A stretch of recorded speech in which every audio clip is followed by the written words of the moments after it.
मैं रोकूं दंगल को। और इतने बड़े बड़े कलाकार जहाँ रहे हो, मेरी कौन सुनेगा।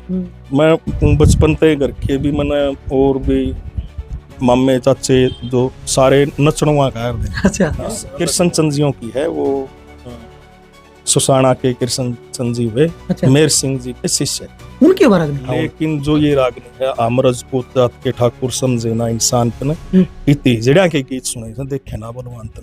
फागण चैत बैसाख जेठ तेरे साढ़ रेत मरल जाएंगे, सामण भादवा सोज में तेरे बाढ़ रेत मरल जाएंगे, कत्यक मंगसर पो माँ में तेरे चाड़ रेत मरल जाएंगे, और जब मांगे राम तो टकरा होगा तो तेरे हाथ रेत मरल जाएंगे। तेरा बांग देनिया कोई रहना या कुछ दही कुरान तने इति जड़िया के गीत देखे ना इसको। नमस्कार दोस्तों, हरे में जो कलाकार देखने लग रहे हो किसी परिचय का मोहताज नहीं है, फिर भी औपचारिकता जरूर पूरी करांगे भाई।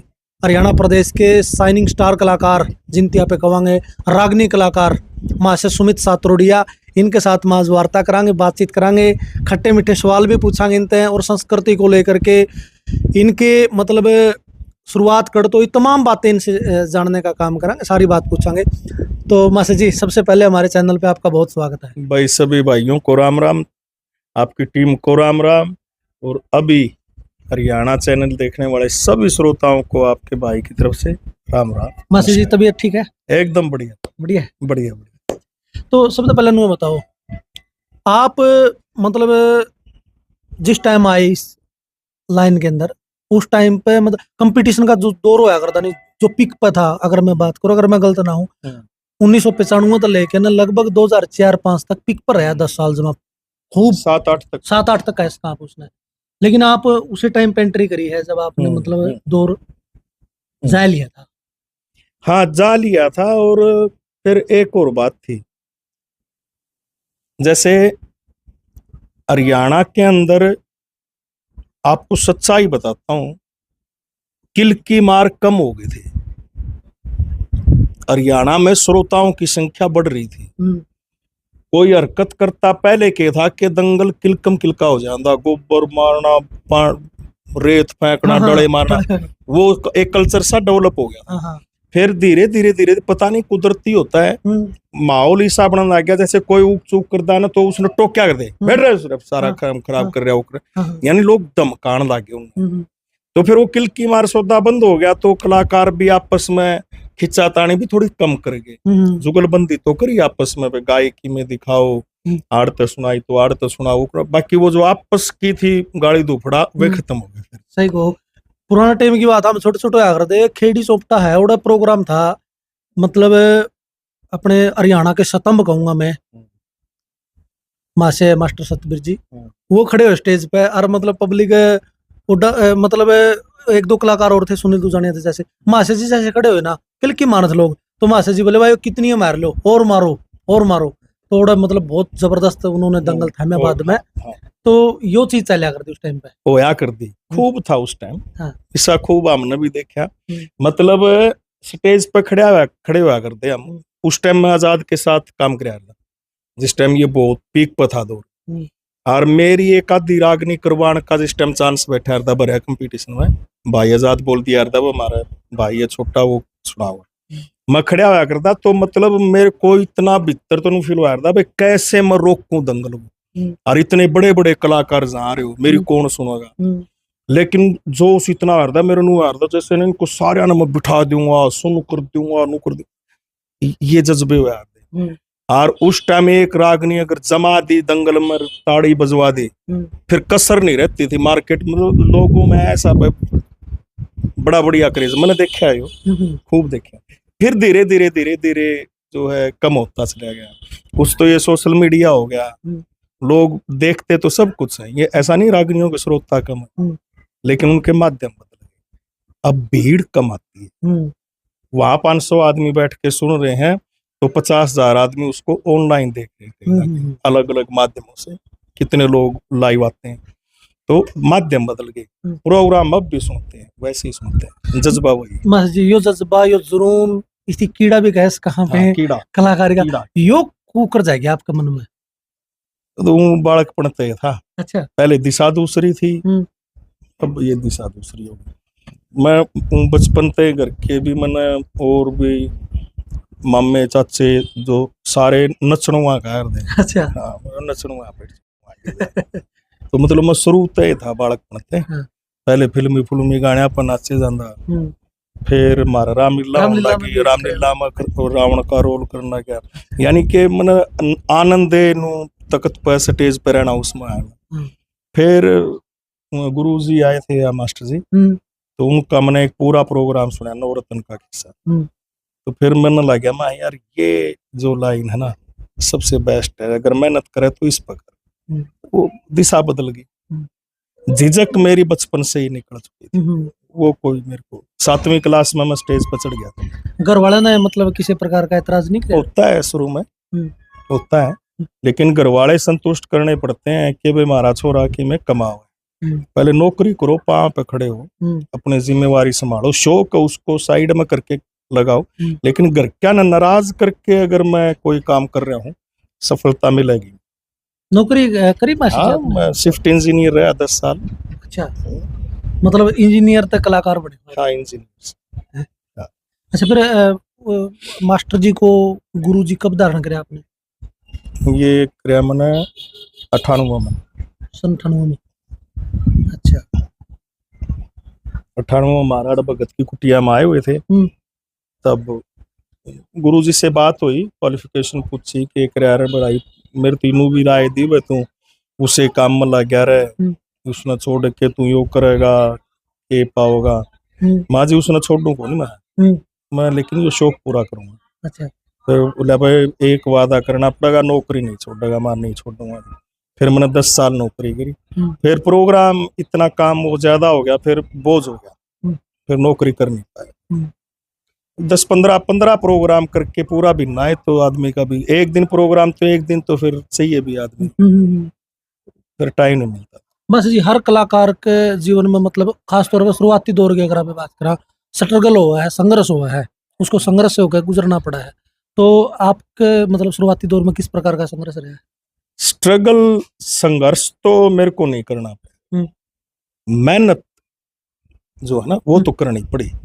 लेकिन मेरे को संघर्ष नहीं करना पड़ा क्योंकि मैं आजाद भाई के साथ पार्टी का सदस्य बन के रहा संघर्ष तो उसने कहना हो ना मेरे को मौका नहीं मिल रहा मेरे को बड़े से बड़ी स्टेज पे गाने का मौका मिलता था मैं एक स्थायी गायक की तरह ऐसा नहीं किसी दौरा मेरी करवाइयो जी मेरी करवाई ऐसे नहीं रहा मैं संघर्ष तो वो है ना हाँ मेहनत मेरे को ज्यादा करनी पड़ती थी नौकरी भी कराया करता भाई के प्रोग्राम भी ज्यादा थे और मैं कदे रोहतक कदे खंडा कदे हिसार कदे रोहतक खंडा हिसार ऐसे रहा कर अच्छा मेहनत ज्यादा करी संघर्ष नहीं कह सकते उसको अगर आप रंगकाट की बात करा हाँ रंगकाट कलाकारी का मतलब कलाकार की कलाकारी और सूत्री त्रिया दिखा है तो मास्टर सुमित सातरोड को किसके साथ में रंगकाट करने में मजा आया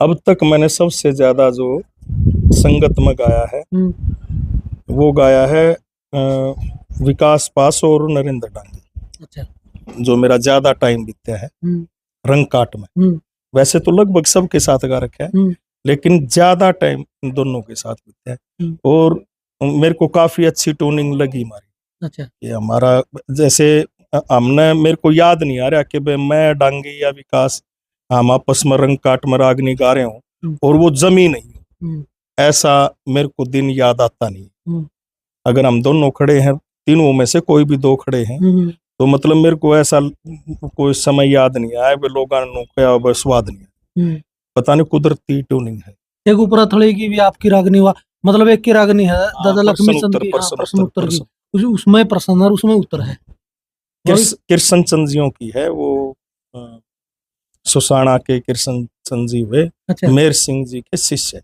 उनकी रागनी हाँ उनकी और लेकिन साहब तो उस पे मतलब नहीं हमने नहीं लगाई अच्छा कृष्ण चंद कृपास गुरु ने सिर पाद दरियाओ हमने कृष्ण चंद की शुरू से ही आजाद भाई के साथ भी गाता था मैं यार अच्छा फिर विकास के साथ गाई कृष्ण चंद की बस जी छाप छुप काटने वाला भी सिस्टम मतलब वो जो है कलाकार में देखो क्या होता है बगैर किसी नॉलेज के अगर कोई छाप लगा देता है कलाकार किसी दूसरे कवि की तो उसमें कलाकार की गलती नहीं है कलाकार ने तो कवि की ये छाप लगाई अपनी तो नहीं लगाई ना वो बिना क्लियरेंस के उसको जहां से रागनी मिली, जिस कवि की छाप में मिली, उस कलाकार ने वो गा दी। कलाकारों का दोष नहीं है इसमें। अच्छा। कलाकार का दोष ये होता है, पंडित जी ये कहते हैं कि दूसरे की छाप काट के अपना भोग लगाओ ना जो आदमी, वो दोषी है। आप मेरे पास कोई रागनी लिया है, मैंने रागनी वह पसंद आई, उसमें जिस कवि की छाप से वह मेरे पास आए मन अच्छी लगी, ना मनवा पहले सुन रखी और मनवा याद करके गा दी बता। और कोई कहीं पे गए और किसी ने एतराज कर दिया, या तो उसकी है होगी वह, जरूर मेरे पास जो आई वही आई। समझो ना। हाँ, सही बात। तो मतलब कलाकार दोषी नहीं है। अगर किसी को एतराज है तो पहले तो ये जो प्रकाशन है और हैं जिनमें किताबें हैं और वहां से करो, कलाकारों को दोष नहीं देना चाहिए। रागनी गायकी के अलावा आपके और शौक कोई? और कोई खास शौक नहीं। हाँ, थोड़ा घूमना फिरना, स्पोर्ट्स वगैरह इसमें थोड़ा इंटरेस्ट है। योगा करना, इनमें ध्यान। और पढ़ाई लिखाई की बात करें मास्टर जी, कहाँ तक पढ़े हो? मैं इलेक्ट्रॉनिक्स कम्युनिकेशन से 3 ईयर डिप्लोमा हूँ इंजीनियरिंग। अच्छा, स्टेज पे बात करा, हर कलाकार की मतलब कि एक पसंदीदा रागनी भी आगरा भाई, वह रागनी का थोड़ी मना खूब मजा हुआ है, तो मास्टर जी आपकी कोई सी रागनी? कई हैं, ये तो नहीं बता सकते। देखो, मैं अपने बारे में बता सकता हूँ, दूसरे कलाकार की सोच अपनी हो सकती है। मेरे को रागनी मेरे से गाई नहीं जाएगी जब तक वो रागनी मेरे समझ में नहीं आ रही। याद होना एक अलग चीज होती है, किसी चीज को याद कर यार गा दिया, लेकिन उसको समझ ना लगती तो मेरे को मेरे से गाई हुआ रागनी जाओगी जो मेरे समझ में आ रही। अगर समझ में आ गई तो मैं उस कॉन्सेप्ट को भी ठीक बताऊंगा, उसकी वार्ता भी ठीक दूंगा। और अगर रट्टा मार के यादें कर रखी है तो मैं रागनी पूरी करने की कोशिश करूंगा। मन ने याद करके कभी गाई नहीं मेरा, जब तक वो पूरा खाचा उसका रागनी का फिट नहीं होता, इतने मेरे वहां यादें को नहीं। सही बात। समझ के पैरेलल नू एक कली से लेकर चौथी कली तक उसको पूरी को फिट कर जब तो गाई जाओ। एक गाना गाना थोड़ा है यार, उन्होंने कितनी फीलिंग दिखा रखी है, कितने संदेश दे रखे हैं, कितनी छोटी छोटी बातें लोगों को बता रखी हैं। वो जब तक गायक ही नहीं समझेगा, इतना लोगों ने क्या समझा होगा, लोगों का भी सिर पक जाएगी। एक मतलब यूट्यूब पर सुना है आपकी रागनी बहुत फेमस है, एक रागनी वीर रस मजमनु नून गा रहा है नू टाटाट हो रहा है। हाँ, वो अच्छा खूब चाली है। घनी चाली जी, हाँ, खूब चाली। वो रागनी हमारे दर्शकों को आप अपने मतलब हमारे चैनल पर सुना। ये तो पता ही है सबको ही, मैं बार बार कई बार इस बारे में बोल चुका, कई इंटरव्यू में भी कह चुका। इस रागनी को चलने में मेरा कोई श्रेय नहीं है।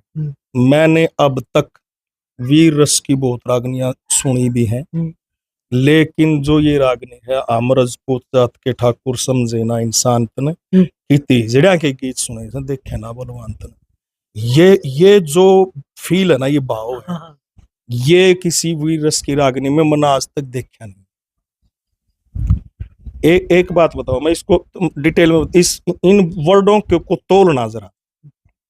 वो अकबर को कहता है, बोला मैं तेरी दावत पर आया हूँ, घरा बला के इज्जत आ रहे अकबर बात जमेले जी गा के सुनो, मैं बताऊं आप ठीक आप गा के बताने में बगैर साज के थोड़ा अजीब लगता है। मैं जो रागनी का फील है वो बता देता हूँ।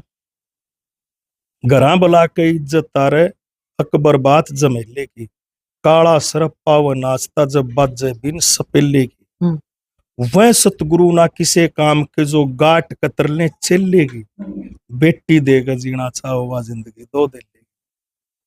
गजब के बोला। कई पीढ़ी तक लूट लूट के खा लिया हिंदुस्तान तने खेती जड़ेंगे।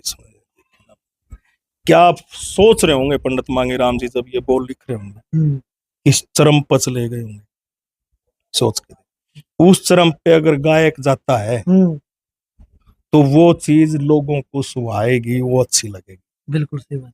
ये सीधी सी इब मैं बोता मुंह करके मान लिया और मनु कहूं लोगों ने फागण चैत बैसाख जेठ तेरे साढ़ रेत में रल जाएंगे, सामण भादवा सोज में तेरे बाढ़ रेत में रल जाएंगे, कात्याक मंगसर पो माह में तेरे चाड़ रेत में रल जाएंगे, और जब मांगे राम तो टकरा होगा तो तेरे हाथ रेत मर जाए। थोड़ा है तेरा बांग देनिया कोई रहना या कुछ धरी कुरान तने की तीज रहेंगी इसमें देखे ना। इसको मैं किस अंदाज तक हूँ लोग यह तो मैं जोश में आया के कहने की बात है और वह आपने कह रखी है। कलाकार का इतना ही काम जो कवि ने जिस फील के साथ बना रखे हैं उसी में उस फील के साथ आप प्रस्तुत कर दो, आप कलाकार बस सीधी सी बात है। सीधी सी